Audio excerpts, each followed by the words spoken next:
Conferences and Engagement Manager, and this is... I'm Paul. I'm NAI's Deputy Director. Well, Paul... With you as always. What'd you say? I said with you as always. Like, oh, with me as always. With me as always. I mean, you're in this... Paul, salt, pepper, samesies. In this metaphor, you're Wayne and I'm Garth. Dynamic duo. Oh, Paul, holy cow, it is May already. It is. We made it. We made it to May. We made it to May, and I hope you enjoyed May the 4th and watched all the Star Wars you needed. And I hope you had a great Cinco de Mayo, because that's always a good time. And today, what are you doing today on the 6th?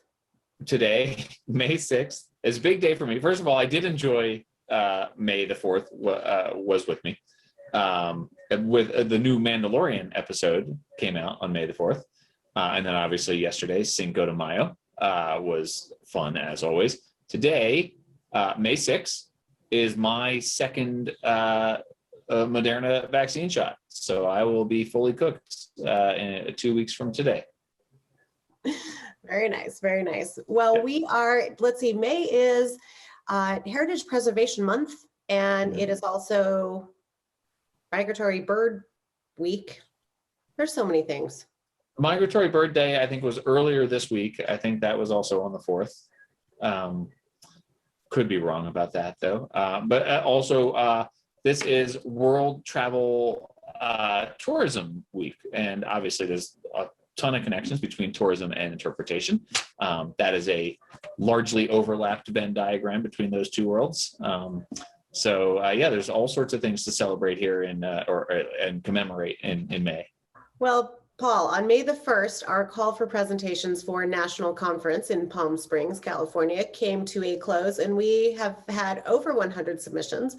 We are super excited. So Brady McKellar, the program's chair, has got to get his committee together and start reviewing all of these potential presentations. I am thrilled. I was perusing through them earlier, and there's some really good stuff there. So hopefully we'll be able to get all that nailed down, and everybody just keep an eye out for more information trickling in regards to National Conference in Palm Springs.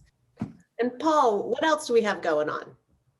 NAI Song has a ton of stuff going on right now. First of all, the call for NAI board members is out. So if you're interested in being an NAI board member, check your email, and there will be information on the website at interpnet.com/elections about how to nominate someone or to run for the NAI board.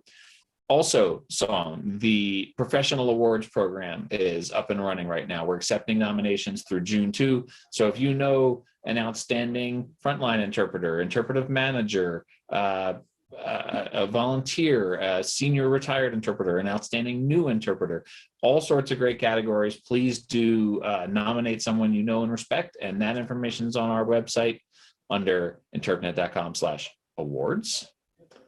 And then our media awards program, new this year, it's a national program through a committee nominated by the NAI board. We have that program is accepting submissions through August 2nd this year, which is a little bit later. And then we're going to have a special ceremony at the end of the year online. It's going to be fantastic. If you've got a publication, a video, a digital media project, exhibits, exterior exhibits, interior exhibits. And then also new this year, we have a category that is just your response to COVID-19. If you used media in any way to respond to COVID-19, we've got a special one-time only category this year. Hopefully it's one time only. Hopefully we don't have to do this category ever again. But that is an exciting thing that we're doing, recognizing the amazing work that interpreters have done to respond to the COVID-19 pandemic. So that is all of the amazing stuff that we have going on here with NAI right now. Wow, I'm tired already. We're doing some seriously cool stuff. But also, Paul, we sure are. So all these media awards, and we just held InterpTech could not be possible really without the invention of the World Wide Web, which was invented almost exactly on this day. So April 30th in 1993, it was launched. The open source code to what we know as the internet was launched by computer scientist Tim Berners-Lee. And thank you, because we could not have been so effective, and all the silver linings that came out of 2020 and the pandemic very much could not have been possible without the invention of the internet. So there's that. I think it's here to stay. I think the internet is here to stay, Song. I'm going out on a limb. That's my hot take. I don't think it's a fad. I think it's going to be around for a while. Well, speaking of what's here to stay and what goes, InterpTech, that was a topic for our opening panel of InterpTech. And I mean, my brain still hurts from InterpTech because we had so many amazing presenters, panels, the Level Up Parade, which was new this year, which we got 5-minute snippets of projects that people were working on, and then we're able to go into a breakout room and get a deeper dive detail breakout session with them. We had 3 keynotes, 2 networking afternoon breaks, 2 socials, 7 presentations, 1 sponsor session, 4 sponsors and exhibitors, and then Song and Paul. Or if you did attend, you would know that it's Event Ninja and Philly's Clown. Philly's Clown outfit guy. You made me say it right out loud, huh? It's being recorded. But you don't have to, like, LeVar Burton in Reading Rainbow, you don't have to take our word for it. So let's bring on a few of the attendees who attended InterpTech to tell you about their experience. So joining us, we've got 1 teacher candidate from Ontario. We've got the Stewardship and Outreach Coordinator from St. Lucie County in Florida. We have a volunteer nature interpreter in the Dallas-Fort Worth area and a consultant in Portland, Oregon. So certainly folks all over North America. Yes, absolutely. And with one exception of Miss Amanda, this was most everybody's first time attending InterpTech. So I'll start with Mary. What was one thing that you were pleasantly surprised with, or just kind of that wow factor by attending InterpTech? Probably the diversity that you can use technology. It wasn't simply to showcase or teach something. Some of them were for meditation, which is used in schools a lot for self-regulation. So I just thought the variety of tech that was there, the different purposes for it, that astounded me. I just thought it's going to be interpretation only. And it was not. It was amazing. Awesome. And Amanda, what about you? Same question. So I think the biggest thing for me was just seeing how everybody uses tech for their interpretation to magnify their reach, I think was a big one. And there was those apps like Google SketchUp that I'd never heard about that I got really excited about afterwards, because we're in the process of doing some 3D virtual goggles and all sorts of fun stuff. So I was nerding out to that pretty bad. But it was really nice to hear how people have used it. And definitely the Level Up Parade was awesome, just to see how different facilities are using them in different manners. Kyrie, you do a variety of work within interpretation. You do consulting work, but you're also involved with NAI's diversity, equity, and inclusion committee, and also our justice, equity, diversity, accessibility, and inclusion section, the JEDI section. So I'm curious, from your perspective, this was your first time attending InterpTech. Is there one of those areas where you felt like maybe what you took away was more useful than others? Is it something you can apply in your consulting work, or are there ways we can use technology towards DEI and JEDI initiatives?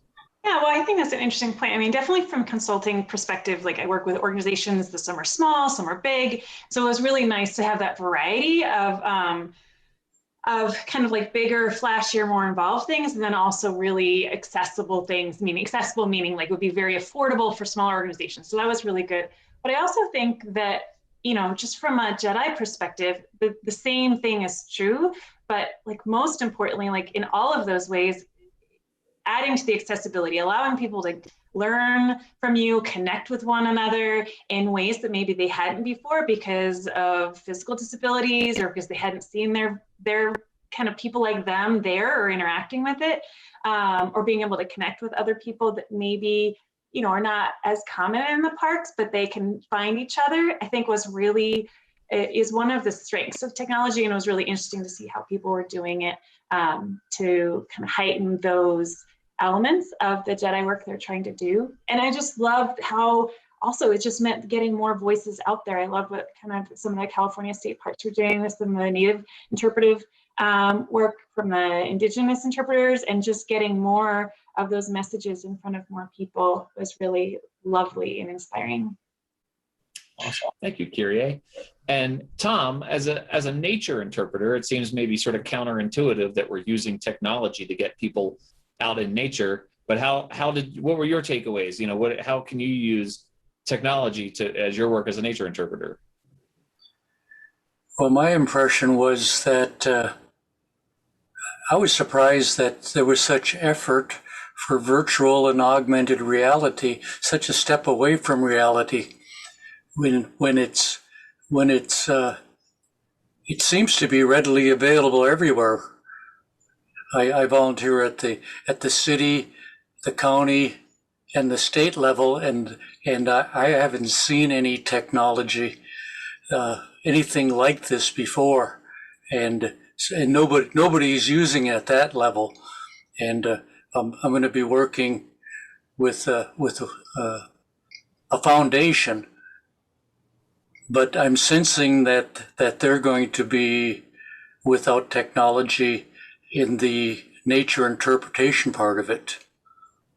So I was surprised that there's such interest in it, to be quite honest. I mean, didn't you just feel like you were there in the National Tropical Botanical Gardens in Hawaii, looking at those plants and the drone flying around the island to model the island? I mean, that was, the technology can transport you to these places in such amazing ways. What I really enjoyed was the trip to the coffee production, and with his approach and the way they use the technology, I felt like I was there. Well, Amanda, Tom just mentioned that, with really big budgets, we were able to showcase some really cool stuff, right? Augmented reality, drones. If you don't have a big budget, would you say that InterpTech is still a valuable conference to attend?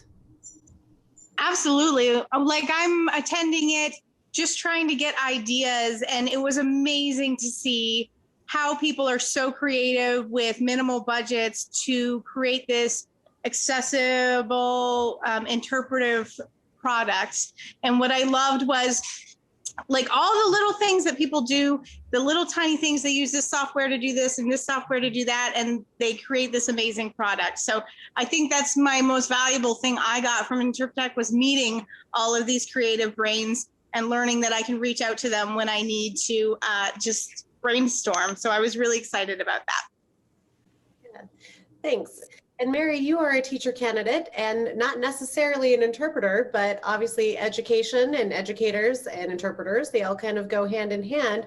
So what are your best or biggest or most effective takeaways that you're taking away from InterpTech?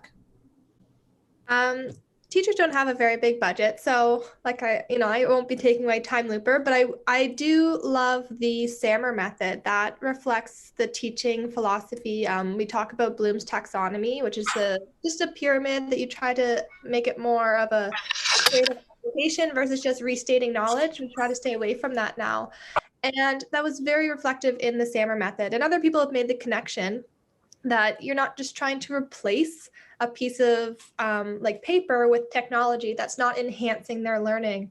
And so the type of technology that this conference showed were ways to enhance learning rather than just replace things that we already can do currently. This So that was my favorite thing. Like I wouldn't be able to go to the island and see all of that.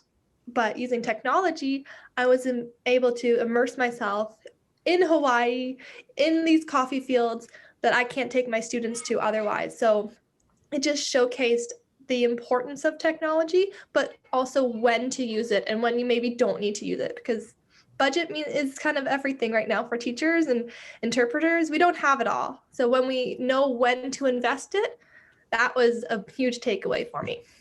Kyrie, in terms of using technology as an interpretive tool, and as a consultant, I'm sure you have to work with people all the time, balancing the sort of the gee whiz, entertainment factor versus, the value of telling these stories. How important will it be for you working with your clients to coach them to use technology as a tool rather than as the entire message?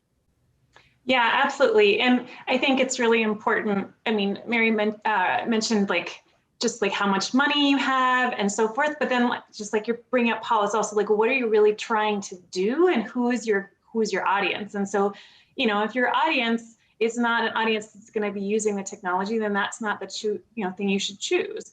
Or if you're just doing it because someone's like, wow, we should really make it seem high tech. It's like, well, it's only going to be high tech for a very short amount of time. So is the investment going to be worth it? Or is the actual output, the actual experience that people are going to have, going to stand the test of time beyond when it kind of has that gee whiz factor? So that's something like I definitely talk about. And, and if it's something you can do with paper and pencil or just your eyeballs and a good story with a real human being, do that first. People want to make connections with each other and with the place or the resource or the phenomenon first. But if there's a way that you can use the technology to extend it, like Mary was saying, kind of take it to a level that we can't do otherwise, then we should do that. But again, only if you're going to be able to pay for it, if you're going to be able to take care of it, someone know how to fix it, and it's going to be worth it versus the experience that you could offer in another way. For the audience that you're thinking about. Because, there may be certain audiences where that's exactly what you should be doing. You should be using technology, and other audiences where it may be detracting from the experience. Tom, I have a sort of similar question, sort of bouncing off of Kyrie's response there. Do you have any thoughts about using the technology that you learned during InterpTech to reach audiences outside of folks who are visiting the interpretive centers where you work? Well, absolutely. I think that the outreach potential is very high, and if it's done the way it was presented, that we enjoyed it, that other people will see the value of it, and you'd be able to take one person or 100 people on a tour of let's say the Discovery Gardens in Dallas, which is a butterfly event inside of a dome, and that type of thing. I could see where they would feel like they were getting some value from it. Well, thank you so much, all of you attendees of InterpTech, and we certainly hope that you register again next year. And also, of course, we have our national conference coming up. But thank you so much. We definitely are just thrilled that you found a lot of value in attending and really just leveling up. Thank you, everybody. Yeah, I'm sorry, I wasn't sure. I didn't want to talk over you, Song, and I'm afraid that I'm on a delay. And so, thank you so much for agreeing to come on and talk about your experience and to share what you learned, and certainly valuable for us. And we love talking about it because we had fun at InterpTech. So it's nice to revisit that event and to use technology to speak with, let's see, Florida, Portland, Ontario, and Texas. I mean, and then Song's in Utah and I'm in Fort Collins, Colorado. So how amazing was it for the six of us to get together and have a 15-minute conversation from all corners of the continent like this. So that's pretty amazing. So yeah, thanks so much for joining us, and we'll see you next time. Well, thank you, Tom and Mary and Kyrie and Amanda. It's really kind of you to come share your experience with us, and we're certainly glad that you were there with us at InterpTech. And so that wraps up this episode of S&P. It's been great as always. We have something exciting for the next episode, but we're not going to say until it officially happens. But let's just say that S&P will be in one location for the first time in like a year and a half. So we will be coming to you live on site from somewhere for our next episode. Tune in next time.